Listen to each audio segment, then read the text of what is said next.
بسم اللہ الرحمن الرحیم۔ ناظرین السلام علیکم، میں ہوں عمر برلاس اور آپ دیکھ رہے ہیں عمر برلاس اپڈیٹس۔ ناظرین، ہم نے منتخب احادیث کے واقعات کا ایک سلسلہ شروع کیا ہے۔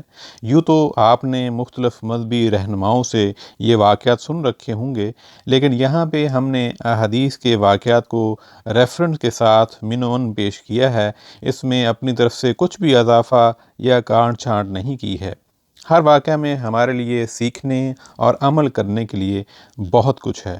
امید ہے آپ کو یہ ہمارا نیا سلسلہ پسند آئے گا۔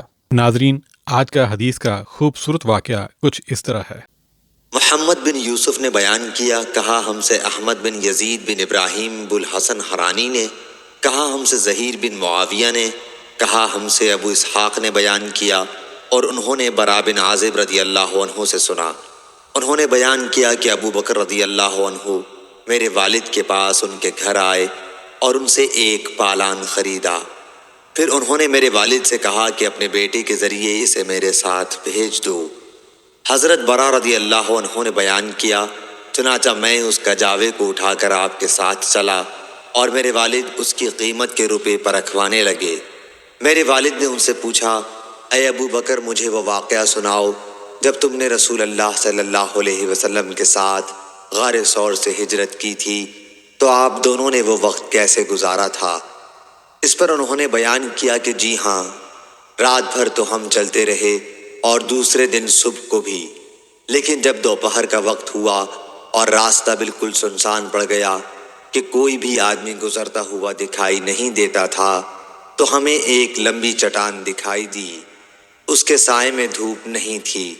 ہم وہاں اتر گئے اور میں نے خود نبی کریم صلی اللہ علیہ وسلم کے لیے ایک جگہ اپنے ہاتھ سے ٹھیک کر دی اور ایک چادر وہاں بچھا دی۔ پھر میں نے عرض کیا، یا رسول اللہ، آپ یہاں آرام فرمائیں، میں نگرانی کروں گا۔ حضرت صلی اللہ علیہ وسلم سو گئے اور میں چاروں طرف حالات دیکھنے کے لیے نکلا۔ اتفاق سے مجھے ایک چرواہا ملا، وہ بھی اپنی بکریوں کے ریوڑ کو اسی چٹان کے سائے میں لانا چاہتا تھا جس کے تلے میں نے وہاں پڑاؤ ڈالا تھا، وہی اس کا بھی ارادہ تھا۔ میں نے اس سے پوچھا کہ تو کس قبیلے سے ہے؟ اس نے بتایا کہ مدینہ، یا راوی نے کہا کہ مکے کے فلاں شخص سے۔ میں نے اس سے پوچھا کہ کیا تیری بکریوں سے دودھ مل سکتا ہے؟ اس نے کہا کہ ہاں۔ میں نے پوچھا کیا ہمارے لیے تو دودھ نکال سکتا ہے؟ اس نے کہا کہ ہاں۔ چنانچہ وہ ایک بکری پکڑ کے لایا۔ میں نے اس سے کہا کہ پہلے تھن کو مٹی، بال اور دوسری گندگیوں سے صاف کر لے۔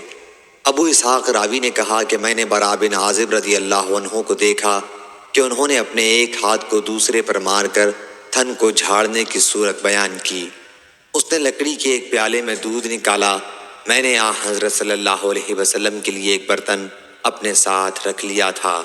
آپ اس سے پانی پیا کرتے تھے اور وضو بھی کر لیتے۔ پھر میں حضرت صلی اللہ علیہ وسلم کے پاس آیا۔ آپ سو رہے تھے۔ میں آپ کو جگانا پسند نہیں کرتا تھا، لیکن بعد میں جب میں آیا تو آپ بیدار ہو چکے تھے۔ میں نے پہلے دودھ کے برتن پر پانی بہایا۔ جب اس کے نیچے کا حصہ ٹھنڈا ہو گیا تو میں نے عرض کیا، اے اللہ کے رسول، دودھ پی لیجئے۔ انہوں نے بیان کیا کہ پھر حضرت صلی اللہ علیہ وسلم نے دودھ نوش فرمایا، جس سے مجھے خوشی حاصل ہوئی۔ پھر آپ نے فرمایا کہ ابھی کوچ کرنے کا وقت نہیں آیا۔ میں نے عرض کیا کہ آ گیا ہے۔ انہوں نے کہا کہ جب سورج ڈھل گیا تو ہم نے کوچ کیا۔ بعد میں سراقہ بن مالک ہمارا پیچھا کرتا ہوا یہیں پہنچا۔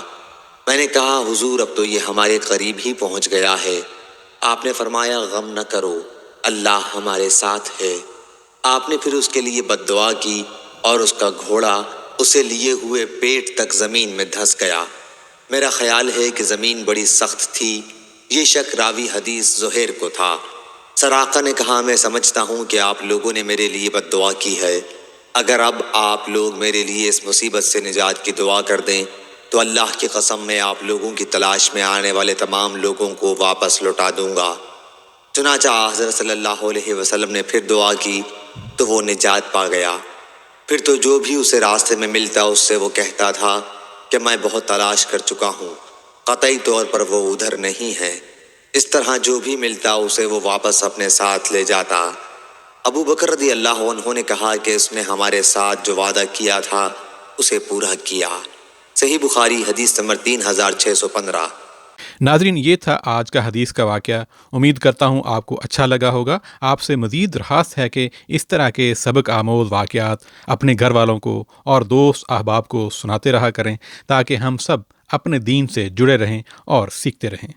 عمر برلاس کو اجازت دیجیے۔ السلام علیکم۔